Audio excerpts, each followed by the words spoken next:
Guten Tag, mein Name ist Manfred Theisen und ich möchte Ihnen gerne meinen Roman Ohne Fehl und Makel vorstellen, den ich in echter Nacht geschrieben habe. 2 Worte vorweg. Die Geschichte spielt im Zweiten Weltkrieg, genauer gesagt 1944. Luxemburg ist von den Deutschen besetzt. Die Nationalsozialisten betrachten die Luxemburger als Stamm des germanischen Volkes und Namen wie Marie oder Georges wurden daher zu Maria und Georg einfach verdeutscht. Und Luxemburg selbst wurde kurzerhand dem Gau Moselland zugeschlagen. Die Hauptfigur im Roman ist der junge Fritz. Sein Vater ist Gynäkologe und Leiter des Lebensborns in Luxemburg.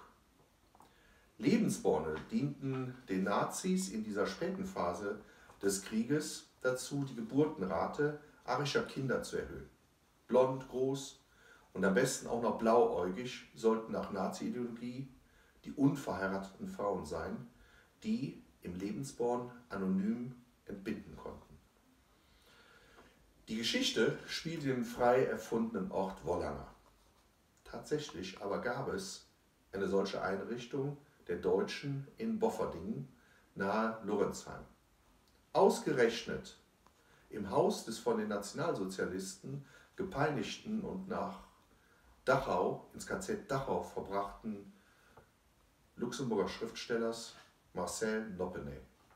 Also wie gesagt, die Geschichte erzählt von dem 14-jährigen Fritz, einem deutschen Jungen, aus dessen Perspektive auch alles beschrieben ist. Erstes Kapitel. Heute Abend werde ich endlich wieder vorlesen. Ich übe also noch einmal den Text, lese leise im Buch, bewege meine Lippen lautlos dazu. Im ewigen Kampf ist die Menschheit groß geworden, im ewigen Frieden geht sie zugrunde, steht dort in exakter Handschrift. Ich kann nicht so sauber die Buchstaben aufs Papier schreiben wie mein Vater, egal wie sehr ich mich auch bemühe. Es gelingt mir nicht, denn ich bin nicht gesund. Ein Schrei von Helene weht zu mir herüber vom Herrenhaus. Das erdfarbene Gebäude sieht mit seinen Türmchen und Feuersprüngen wie ein verwunschenes Märchenschloss aus. Keine der Tauben, die über der Eingangstür hocken, zuckt zusammen. Sie sind die verzweifelten Schreie der Mädchen gewohnt. Ich habe keine Lust zu lesen, starre aber unbeirrt weiter ins Buch. Gleich wird Vater kommen, da er Helenes Schreie sicher auch gehört hat. Seine Schritte nähern sich knirschend auf dem Kies. Na, bist du fleißig? Bereitest du dich auf heute Abend vor, Junge? Ich sehe ihn an, als hätte ich ihn nicht erwartet. Ja, sage ich ruhig. Wohin läufst denn, Papa? Ein heller Schrei aus dem Herrenhaus ist die Antwort. Da hörst du's, das Leben hat keine Zeit mehr. Ich blättere weiter. Das Buch, in dem ich lese, kann man nicht kaufen, in keinem Laden. Denn Vater schreibt es selbst. Immer ein neues Bündel, Blätter, fügt er jedes Jahr hinzu, wie Jahresringe an einem Baum. Jetzt haben wir 1944. Das Büchlein ist bislang doppelt so dick wie mein Daumen. Wie dick wird es sein, wenn wir den Krieg gewonnen haben? In dem Buch hat er die wichtigsten Sätze des Führers und seiner Getreuen versammelt. Sätze, die einem zu Herzen gehen, Gedanken, die Hitler, Goebbels oder Himmler in ihren Schriften und Reden geäußert haben. Ein Schrei dringt aus dem Herrenhaus. Ich will nicht wissen, was die Leute hinter der Mauer denken, die unseren Lebensborn umgibt. Nun folgt ein Schrei Helenes auf den nächsten. Dann herrscht Stille. Helene ist jetzt Mutter. Ich klappe das Buch zu, stecke den Dolch wieder weg und nehme einen Kiesel vom Pfad. Werfe ihn, um die Tauben aufzuscheuchen. Sie fliegen über mich hinweg zur Wäscherei, wo immer gearbeitet wird. Wir haben hier 24 Säuglinge, da gibt es stets schmutzige Wäsche. Ob Maria ihrer Mutter beim Waschen hilft? Wenn Maria lächelt, strahlt ein Engel. Ich gehe hinüber zur Wäscherei, die Scheiben sind beschlagen, ich horche an der Scheibe. Wieder auf der Lauer? Fragt mich unerwartet Theodor Michels. Ich habe ihn nicht kommen hören. Trotz oder gerade wegen seiner Krücke geht er leise wie ein Fuchs. Ein Granatsplitter hat ihm das rechte Bein zerfetzt. Wir haben Frankreich im Handumdrehen überrannt, aber Michels hat's blöd erwischt. Dein Vater mag es nicht, wenn du Maria nachspionierst, sagt er. Wie kommen Sie darauf? Sie ist doch gar nicht da. Und wer weißt du das dann? Dass Maria nicht in der Wäscherei ist. Michels Logik ist gnadenlos wie sein Gesichtsausdruck. Hager und dunkel ist der SS-Offizier, der immer Uniform trägt. Seine Tränensäcke liegen dick und violett unter seinen Augen. Er wird sich nie wieder gesund schlafen können. Ich fürchte mich vor ihm. Na, ich kann dich ja verstehen, meint Michels und unterbricht meine Gedanken. Ist ja auch ein hübsches Mädchen und heute ist richtig schönes Hitlerwetter. Da erwacht der große Junge in dir. Aber lass dich nicht von deinem Vater erwischen. Er hat eine harte Hand. Ich bewundere ihn, wie er seine neue Aufgabe meistert. Hut ab. Bislang war Vater nur Stellvertreter von Theodor Felten gewesen, der unseren Lebensborn leitet. Doch vorgestern ist Felten abtransportiert worden. Nun ist Papa also nicht nur Arzt, sondern auch Heimleiter. Später sehe ich Maria und ihre Mutter durch die beschlagenen Scheiben. Sie haben den weißen Überzug eines Kopfkissens in der Hand und ziehen an beiden Seiten daran wie Engel an den Wolken.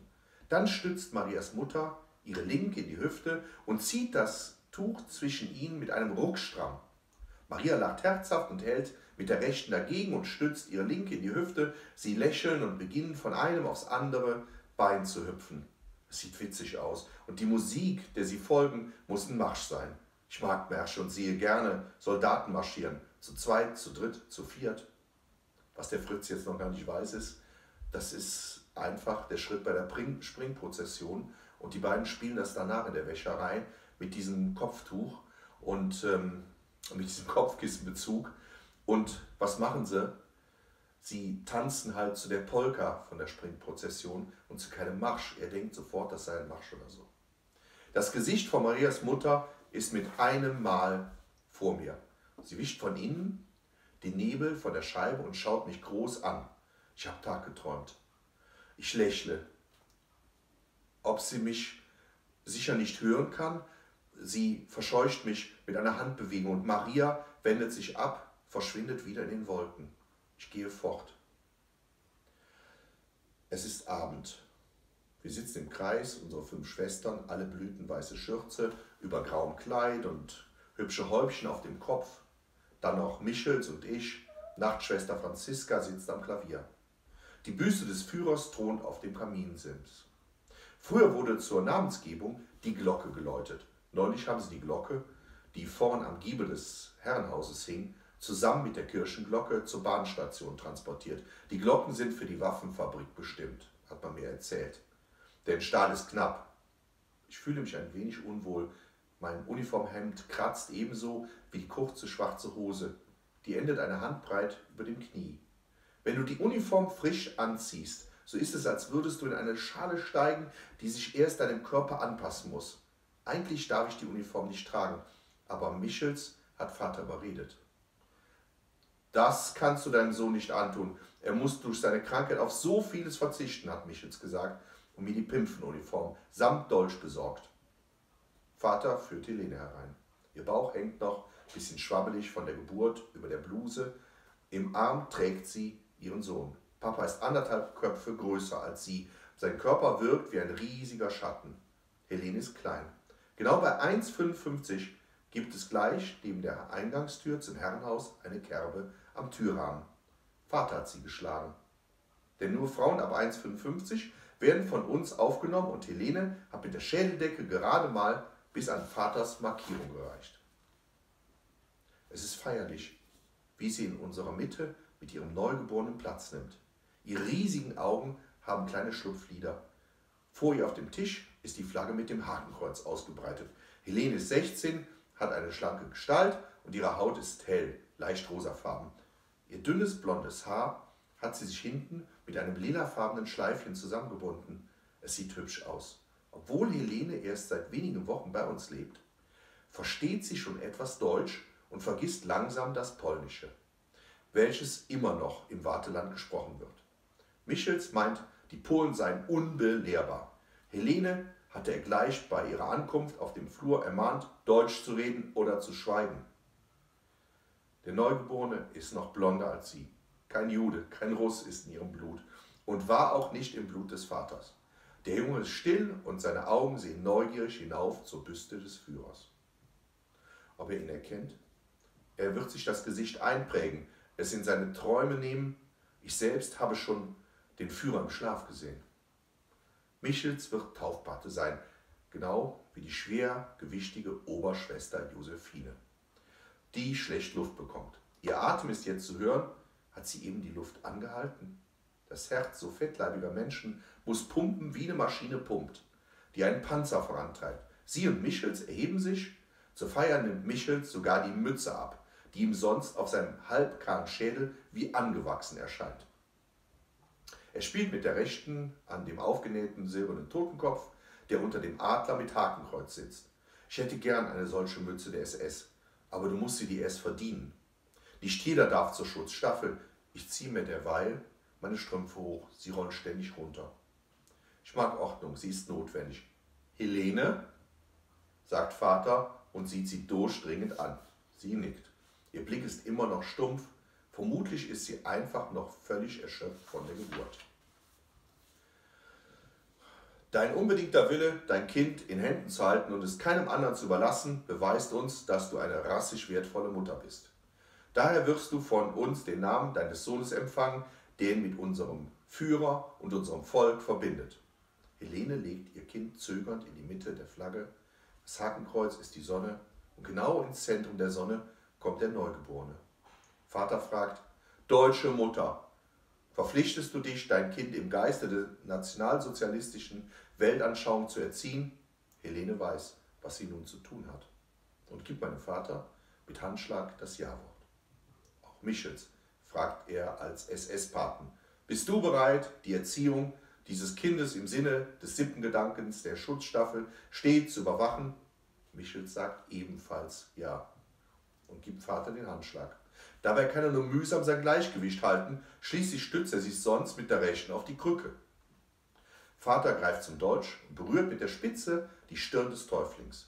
So nehme ich dich hiermit in den Schutz unserer Sippengemeinschaft und gebe dir den Namen Rudolf. Dabei dehnt er die erste Silbe in Rudolf wie eine Steinschleuder.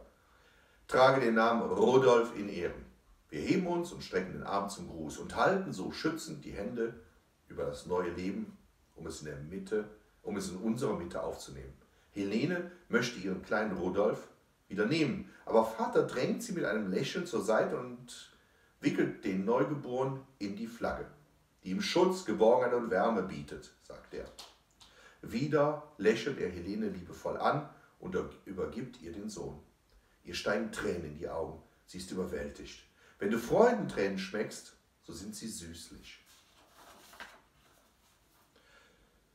Später liege ich im Bett, denke an Maria, wie sie im Waschhaus steht, gehüllt in das Kleid aus Dampf. Ihr Gesicht ist schmal, ihre Nase klein wie der Mund. Maria ist ein zartes Luftwesen mit schwarzen Haaren, genau wie ihre Mutter. Das Schnarchen meines Vaters unterbricht meine Gedanken. Er ist durch die Wand zu hören. Ohne Vater wäre ich alleine auf der Welt.